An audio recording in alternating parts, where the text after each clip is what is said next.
લંડનમાં રહેતો જયેશ પટેલ ઘણા વર્ષોથી પોતાના પરિવાર સાથે રહેતો હતો. પૈસા, પ્રતિષ્ઠા અને સુખ સુવિધાની કોઈ કમી નહોતી, છતાં તેના મનમાં એક અજાણી ખાલીપો હતી. બાળપણમાં તે પોતાના દાદા સાથે ઘણીવાર હનુમાનજીના મંદિરે જતો અને સારંગપુરના કષ્ટભંજન દેવના ચમત્કારો સાંભળતો. દાદાના અવસાન પછી તેણે મનમાં સંકલ્પ કર્યો હતો કે એક દિવસ યુકેથી ભારત આવીને સારંગપુરના દર્શન જરૂર કરશે. આખરે તે દિવસ આવ્યો અને જયેશ પત્ની અને દીકરા સાથે ભારત આવવાનો નિર્ણય લીધો. અમદાવાદ એરપોર્ટ પર ઉતર્યા પછી જયેશના મનમાં એક અલગ જ આનંદ હતો. પરિવાર સાથે કારમાં બેસી તેઓ સારંગપુર તરફ નીકળ્યા.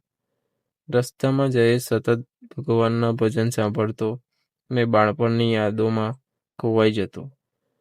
પત્ની પણ તેના ચહેરા પર વર્ષો પછી દેખાતી શાંતિ જોઈને ખુશ હતી. દીકરો પહેલીવાર ભારત આવ્યો હોવાથી રસ્તાની દરેક વસ્તુ આશ્ચર્યથી જોતો હતો. આખું વાતાવરણ ભક્તિમય બની ગયું હતું. યાત્રાના અડધા રસ્તે અચાનક ભારે વરસાદ શરૂ થયો. રસ્તા પર પાણી ભરાઈ ગયા અને કાર ધીમે ધીમે આગળ વધવા લાગી. થોડા સમય પછી કારમાંથી અજાણ્યો અવાજ આવવા લાગ્યો. ડ્રાઈવરે કાર સાઈડમાં ઊભી રાખી. તપાસ કરી તો ખબર પડી કે એન્જિનમાં ગંભીર સમસ્યા આવી ગઈ હતી. આસપાસમાં કોઈ ગેરેજ કે મદદ કરનાર વ્યક્તિ દેખાતી નહોતી. પરિવાર ચિંતામાં પડી ગયો. જયેશ અનેક લોકોને ફોન કરવાનો પ્રયાસ કર્યો, પરંતુ વરસાદના કારણે નેટવર્ક પણ બરાબર મળતું નહોતું. સાંજ ધીમે ધીમે રાતમાં બદલાઈ રહી હતી. પત્ની અને દીકરો પણ થોડી ગભરાટ અનુભવવા લાગ્યા. એ સમયે જયેશે મનમાં કષ્ટભંજન દેવને પ્રાર્થના કરી કે હે દાદા, હું હજારો કિલોમીટર દૂરથી તમારા દર્શન કરવા આવ્યો છું. હવે તમે જ માર્ગ બતાવો. તેની આંખોમાં ભક્તિના આંસુ આવી ગયા. થોડા જ મિનિટોમાં એક વૃદ્ધ વ્યક્તિ છત્રી લઈને તેમની કાર પાસે આવ્યો. તેમણે ખૂબ શાંતિથી પૂછ્યું, બેટા, કોઈ મુશ્કેલી છે? જયેશ સમગ્ર વાત કહી. વૃદ્ધે સ્મિત કરીને કહ્યું, ચિંતા ના કરશો, નજીકમાં એક મેકેનિક રહે છે, હું તેને બોલાવી લાવું છું. વરસાદમાં ભીંજાતા તે વૃદ્ધ વ્યક્તિ અંધારામાં ચાલ્યો ગયો. પરિવારને આશ્ચર્ય થયું કે આ નિર્જન રસ્તા પર આ વ્યક્તિ અચાનક ક્યાંથી આવી. લગભગ 20 મિનિટ પછી વૃદ્ધ એક યુવાન મિકેનિક સાથે પાછો આવ્યો. મેકેનિકે કાર તપાસી અને મહેનત કરીને તેને ફરી ચાલુ કરી દીધી.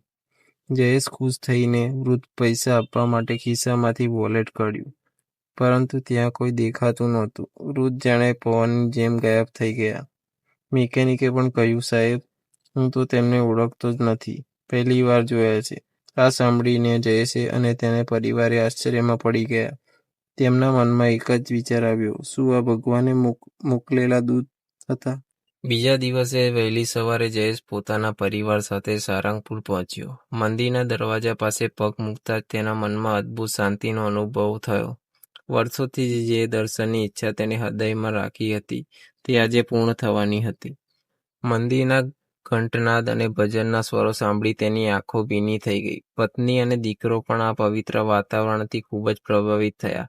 સૌએ ભક્તિભાવથી ભગવાનના દર્શન કર્યા અને લાંબા સમય સુધી પ્રાર્થના કરી. દર્શન પછી જયેશ મંદિર પરિસરમાં શાંતિથી બેઠો હતો. તેના મનમાં હજુ પણ ગઈકાલની ઘટના ફરી રહી હતી. વરસાદી રાત, ખરાબ થયેલી કાર અને અચાનક મદદ કરવા આવેલો તે વૃદ્ધ વ્યક્તિનું રહસ્ય તેને સતત વિચારમાં નાખતું હતું. તે વિચારી રહ્યો હતો કે કદાચ આ માત્ર સંયોગ હશે, પરંતુ હૃદયના કોઈ ખૂણે તેને લાગતું હતું કે આ ઘટના કંઈક વિશેષ રહસ્ય છુપાયેલું છે. તે જવાબ શોધવા આતુર હતો. થોડીવાર પછી એક વૃદ્ધ સંત તેની પાસે આવ્યો. સંતે પ્રેમથી પૂછ્યું, બેટા, તમે ક્યાંથી આવ્યા છો?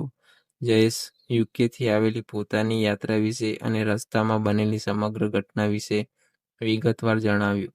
સંત ખૂબ ધ્યાનથી તેની વાતો સાંભળતા રહ્યા. વાત પૂરી થતાં તેમના ચહેરા પર હળવું સ્મિત આવ્યું. તેમણે કહ્યું, ભગવાનના દરબારમાં આવનાર કોઈ ભક્તને ક્યારેય એકલા છોડવામાં આવતો નથી. જયેશને સંતની વાત સાંભળીને આશ્ચર્ય થયું. સંતે આગળ કહ્યું, ગઈકાલે જે વૃદ્ધ તમને મળ્યા હતા, તેમનું વર્ણન ફરી એકવાર કરો. જયેશ તેમના કપડાં, ચહેરા અને બોલવાની રીત વિશે બધું જણાવ્યું. આ સાંભળીને સંત થોડા ક્ષણ માટે મૌન રહ્યા. પછી તેમણે મંદિરની દિવાલ પર લાગેલી એક જૂની તસવીર તરફ ઇશારો કર્યો.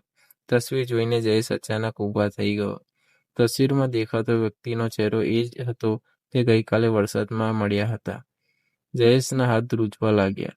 તેણે સંતને પૂછ્યું, આ કોણ છે? સંતે શાંતિથી જવાબ આપ્યો, આ તો ઘણા વર્ષો પહેલા અહીં સેવા કરનાર એક મહાન ભક્ત હતા. તેમનું વર્ષો પહેલા અવસાન થઈ ગયું છે. આ શબ્દો સાંભળતા જયેશના શરીરમાંથી જાણે વીજળી પસાર થઈ ગઈ હોય.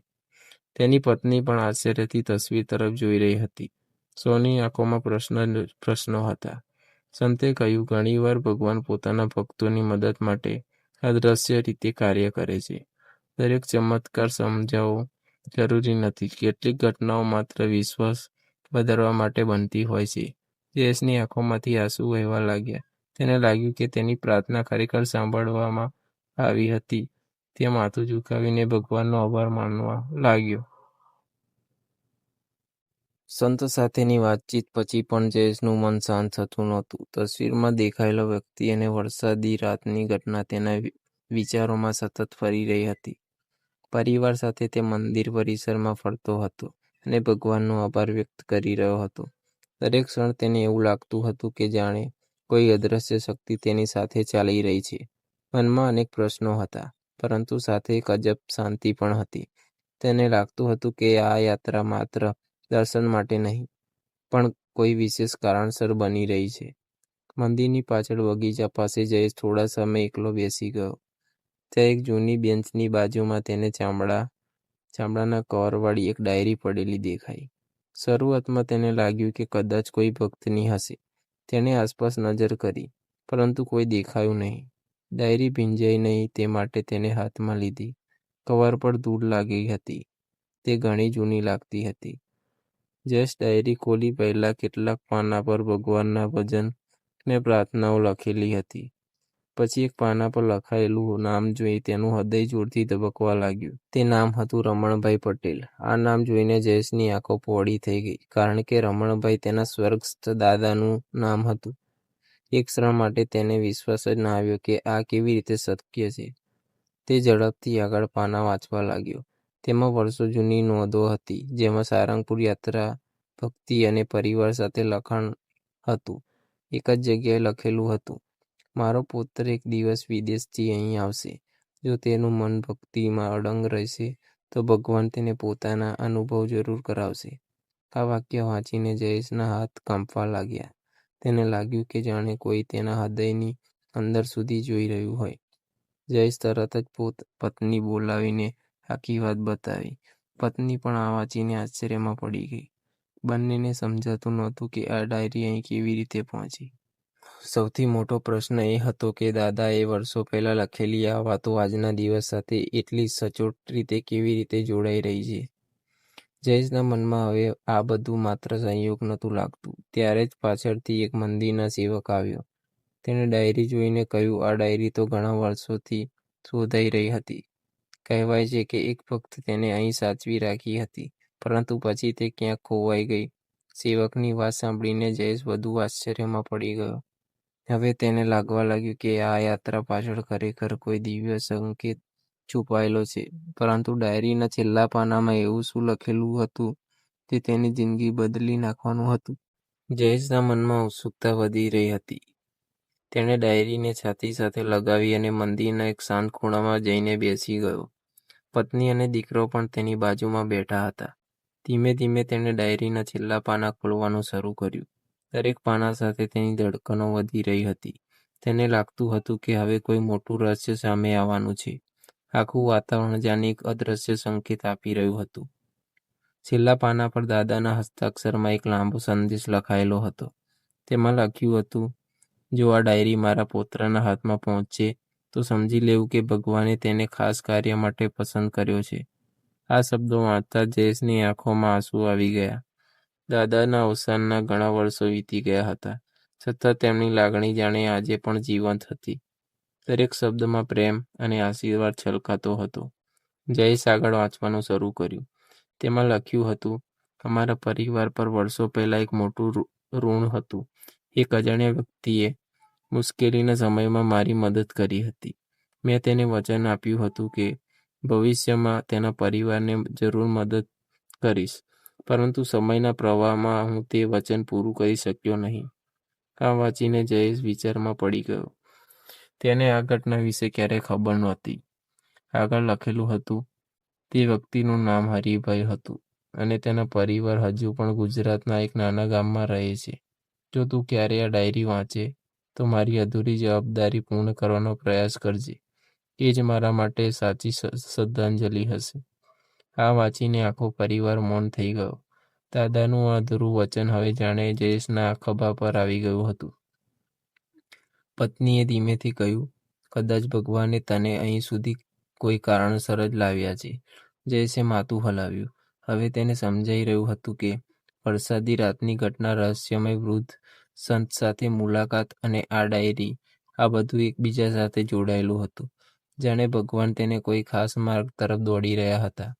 તેના મનમાં એક નવો સંકલ્પ જન્મ્યો. તે જ સમયે ડાયરીમાંથી એક જૂનો કાગળ નીચે પડી ગયો. કાગળ પર એક સરનામું અને એક મોબાઈલ નંબર લખેલો હતો. નીચે દાદાનું હસ્તાક્ષર માત્ર એક જ વાક્ય હતું, આ પરિવારને શોધજો, ત્યાં જ તારી યાત્રાનો સાચો હેતુ છુપાયેલો છે. જયેશે કાગળ હાથમાં લીધો અને નક્કી કર્યું કે હવે તે આ પરિવારને શોધ્યો વિના યુકે પાછો નહીં ફરે. બીજા જ દિવસે જયેશે ડાયરીમાં લખાયેલા સરનામા મુજબ હરિભાઈના પરિવારને શોધવાનું નક્કી કર્યું. પરિવાર સાથે તે ગુજરાતના એક નાના ગામ તરફ નીકળ્યો. રસ્તા દરમિયાન તેના મનમાં અનેક વિચારો ચાલી રહ્યા હતા. દાદાનું અધૂરું વચન હવે તેની જવાબદારી બની ગયું હતું. તેને લાગતું હતું કે કદાચ આ જ કારણસર ભગવાને તેને યુકેથી અહીં સુધી બોલાવ્યા હતા. દરેક કિલોમીટર સાથે તેની ઉત્સુકતા વધી જતી હતી. ગામમાં પહોંચ્યા પછી જયેશ ઘણા લોકોને હરિભાઈ વિશે પૂછ્યું. એક વૃદ્ધ વ્યક્તિએ તેમને એક જૂના મકાન તરફ ઇશારો કર્યો. મકાનની હાલત ખૂબ જ ખરાબ હતી. દિવાલોમાં તિરાડો પડી ગઈ હતી અને છત પણ ઘણી જગ્યાએથી તૂટી રહી હતી. આ દ્રશ્ય જોઈને જયેશનું હૃદય દુઃખથી ભરાઈ ગયું. તેને વિશ્વાસ નહોતો થતો કે જે વ્યક્તિ તેના દાદાની મદદ કરી હતી તેના પરિવારની હાલત આજે આવી હશે. જયેશ ઘરની અંદર ગયો. ત્યાં એક વૃદ્ધ મહિલા અને બે યુવાનો બાળકો બેઠા હતા. વાતચીત દરમિયાન ખબર પડી કે તેઓ હરિભાઈના દીકરાના પરિવારના સભ્યો હતા. હરિભાઈ અને તેમના દીકરાનું વર્ષો પહેલા અવસાન થઈ ગયું હતું. પરિવાર પર ભારે આર્થિક સંકટ આવી પડ્યું હતું. બાળકોના અભ્યાસ માટે પણ પૈસા નહોતા. ઘણીવાર તો ઘરમાં બે સમયનું ભોજન મેળવવું પણ મુશ્કેલ બની જતું હતું. આ વાત સાંભળીને જયેશની આંખોમાં આંસુ આવી ગયા. તેને દાદાના શબ્દો યાદ આવ્યા. તેણે ડાયરી વિશે આખી વાત તેમને કહી. વૃદ્ધ મહિલા પણ રડી પડી. તેમણે કહ્યું, હરિભાઈ હંમેશા કહેતા હતા કે સારા કર્મ ક્યારેય વ્યર્થ જતા નથી. ભગવાન એક દિવસ જરૂર કોઈને મોકલશે. આ શબ્દો સાંભળીને ત્યાં હાજર દરેક વ્યક્તિ ભાવુક બની ગઈ. જયેશ તરત જ નિર્ણય લીધો. તેણે બાળકોના અભ્યાસના સંપૂર્ણ ખર્ચ ઉઠાવવાની જવાબદારી લીધી. સાથે જ મકાનના સમારકામ અને પરિવારના જીવનની નિર્વાહ માટે પણ મદદ કરવાની જાહેરાત કરી. પરિવારને પોતાની વાત પર વિશ્વાસ જ નહોતો આવી રહ્યો. વર્ષો પછી તેમના ચહેરા પર આશાની કિરણ દેખાઈ. વૃદ્ધ મહિલાએ પણ ભગવાનનો આભાર માનતા જયેશના માથા પર હાથ ફેરવ્યો. સાંજે જયેશ જ્યારે ગામમાંથી પાછો ફરી રહ્યો હતો ત્યારે તેના મનમાં અદ્ભુત શાંતિ હતી. તેને લાગ્યું કે દાદાનું અધૂરું વચન હવે પૂર્ણ થવાની શરૂઆત થઈ ગઈ છે. પરંતુ એ રાત્રે સારંગપુરમાં તેને એક એવું સ્વપ્ન આવ્યું જેને જોઈને તેની આખી જિંદગી બદલાઈ જવાની હતી. સ્વપ્નમાં તેને કોણે મળ્યું અને શું સંદેશ મળ્યો એ જાણીને દરેક વ્યક્તિની આંખો ભીની થઈ જશે. હરિભાઈના પરિવારની મદદ કરવાનો નિર્ણય લીધા પછી જયેશનું મન અત્યંત હળવું થઈ ગયું હતું. તે રાત્રે સારંગપુરમાં પરિવાર સાથે રોકાયો. આખો દિવસ બનેલી ઘટનાઓ તેના મનમાં ફરી રહી હતી. દાદાની ડાયરી, હરિભાઈનો પરિવાર અને ભગવાનને જાણે દરેક પગલે આપેલા સંકેતો તેને સતત યાદ આવી રહ્યા હતા. પ્રાર્થના કરીને તે સૂઈ ગયો, પરંતુ તે રાત્રે તેને એક એવું સ્વપ્ન આવ્યું જે તે જીવનભર ભૂલી શકવાનો નહોતો. સ્વપ્નમાં તેણે પોતાના મંદિરના પ્રાંગણમાં ઊભેલો જોયો. આસપાસ દિવ્ય પ્રકાશ ફેલાયેલો હતો અને વાતાવરણમાં અદ્ભુત શાંતિ હતી. થોડા અંતરે તેને પોતાના દાદા દેખાયા. દાદાના ચહેરા પર એક જ પ્રેમ અને સ્નેહ હતો જે બાળપણમાં તેને અનુભવતો હતો. જયેશ દાદા તરફ દોડ્યો, પરંતુ દાદાએ માત્ર સ્મિત કરીને હાથ ઊંચા કર્યા. તેમની આંખોમાં સંતોષ સ્પષ્ટ દેખાતો હતો. દાદાએ કહ્યું, બેટા, હું તારા પર ગર્વ અનુભવું છું. મેં જે વચન અધૂરું છોડ્યું હતું તે પૂર્ણ કરવા નીકળ્યો. દાદાએ કહ્યું, બેટા, હું તારા પર ગર્વ અનુભવું છું. મેં જે વચન અધૂરું છોડ્યું હતું તે તું પૂર્ણ કરવા નીકળ્યો. માણસની સાચી સંપત્તિ પૈસા નથી, પરંતુ તેના સારા કર્મો છે. આ શબ્દો સાંભળીને જયેશની આંખોમાં આંસુ આવી ગયા. દાદાના અવાજમાં એટલો પ્રેમ હતો કે તેનું હૃદય ભરાઈ ગયું. તેને લાગ્યું કે વર્ષો પછી ફરી એકવાર દાદાના આશીર્વાદ મળી રહ્યા છે. પછી સ્વપ્નમાં એક અજાણી ઘટના બની. દૂર ઊભેલો એ જ વૃદ્ધ વ્યક્તિ દેખાયો, જેમણે વરસાદી રાત્રે તેની મદદ કરી હતી. તેઓ સ્મિત કરી રહ્યા હતા. દાદાએ તેમની તરફ ઇશારો કરીને કહ્યું, ભગવાન પોતાના ભક્તોની મદદ માટે અનેક માર્ગ અપનાવે છે. દરેક ચમત્કાર સમજવાની જરૂર નથી, માત્ર વિશ્વાસ રાખવાની જરૂર છે. આ સાંભળીને જયેશનું માથું શ્રદ્ધાથી ઝૂકી ગયું. અચાનક સ્વપ્ન તૂટી ગયું. સવારે જયેશની આંખો ખુલી ત્યારે તેની આંખોના ખૂણામાં આંસુ હતા, પરંતુ આ આંસુ દુઃખના નહોતા, આનંદ અને કૃતજ્ઞતાના હતા. તે તરત જ મંદિર ગયો અને ભગવાનના ચરણોમાં માથું ટેકાવ્યું. તેણે સંકલ્પ કર્યો કે હવે જીવનમાં શક્ય હોય તેટલી વધુ સેવા અને મદદ કરશે, કારણ કે આ યાત્રાએ તેને શીખવ્યું હતું કે ભગવાન સુધી પહોંચવાનો સૌથી સરળ માર્ગ માનવ સેવા છે. થોડા દિવસ પછી જયેશ યુકે પરત ફર્યો, પરંતુ હવે તે પહેલા જેવો જયેશ નહોતો. તેના જીવનમાં દ્રષ્ટિકોણ બદલાઈ ગયા હતા. હરિભાઈના પરિવાર સાથે મદદ ચાલુ રહી, બાળકોનો અભ્યાસ શરૂ થયો અને તેમનું જીવન ધીમે ધીમે સુધરવા લાગ્યું. જયેશ જ્યારે પણ સારંગપુરની આ યાત્રા યાદ કરતો ત્યારે તેના ચહેરા પર સ્મિત આવી જતું. તેને ખાતરી થઈ ગઈ હતી કે જ્યારે નિસ્વાર્થ ભાવથી ભગવાનને યાદ કરવામાં આવે છે ત્યારે તેઓ કોઈને કોઈ સ્વરૂપે જરૂર સાથે રહે છે.